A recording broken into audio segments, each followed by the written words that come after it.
Hi guys! Welcome back to my channel. And as I promise, yon yung ginagawa kong, kung napanood niyo yung last video ko, yung ginawa kong DIY decoration para sa Christmas dahil sa mga walang budget for this time dahil marami pong apektado ng pandemic. So, imbis na gumasos kayo, gumawa na lang kayo ng mas mura at mas madaling gawin. So, eto guys.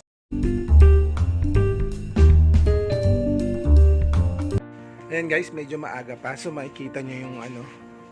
Ayan na siya. Ayan. So palibot niyan. Nabuo ko na. Nabuo na namin dalawa ni partner. Nung bandang huli, tinulungan na niya ako kasi nakikita niya napapagod na ako. Tsaka nakita niya na yung ayan, yung output. So ito may mga pagitan pa yun katulad nito. Like this. Ayan yung mga ayan, itong tatluhan na malalaki, then dalawahan na maliliit. Ayan, ito kumpleto na hanggang dito. Pero ito, medyo kulang-kulang pa siya. So, bubuuin pa namin yan until makaikot kami doon. So, may plano nga kami na pati dito sa harapan ng tindahan, ilagyan siya. Pero tingnan nyo guys, oh, diba? Maganda siya tignan. So, marami nang pumupuna, marami ng mga feedback na maganda raw naman. Kasi, mula nga lang din naman sa mga gamit na straw. Actually, yung malalaki, gamit na yon. Then, nainip ako. So, bumili na ako ng bagong straw. Tsaka tong red and green na yan, mga bago yan, hindi yan gamit. Pero, kung nagtitipid pa rin talaga kayo, kasi mura lang naman ang isang balot na straw eh. Pero kung nagtitipid kayo, pwede kayong manguha ng mga straw o manghingi sa mga tindahan.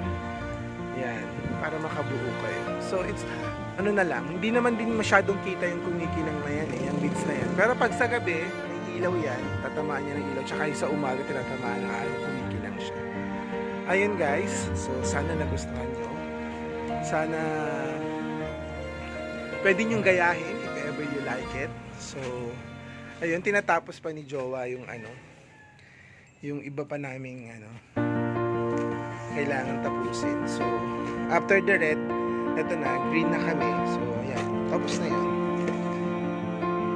So, ayun guys, sana nagustuhan nyo yung ginawa kong DIY decoration of Christmas.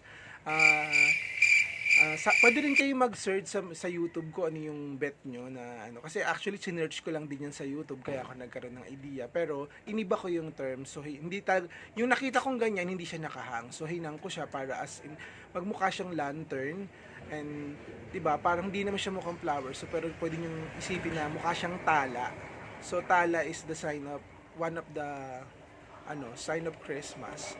So, yun. If ever na makahanap kayo ng bet nyo gawin sa pamamagitan ng straw, at least mura na, diba? Ayun guys. So, sa mga nanonood po dyan na hindi ko pa po subscriber, please hit the button na likes. Please pa-likes naman po. And kung hindi ko pa po kayo subscriber, please subscribe po. Then, pakipindot na rin po yung bell para ma-update po kayo sa mga susunod ko pong videos. Medyo hindi nga lang po ako nakakapag-upload ng videos na madalas. Pero, yun po, sisikapin ko pong makapag-upload at makapag-isip ng mga bagong content. And sa mga subscriber ko po dyan, maraming salamat sa patuloy na pag-follow. And sa mga mag-subscribe po, salamat po sa suporta. Thank you guys!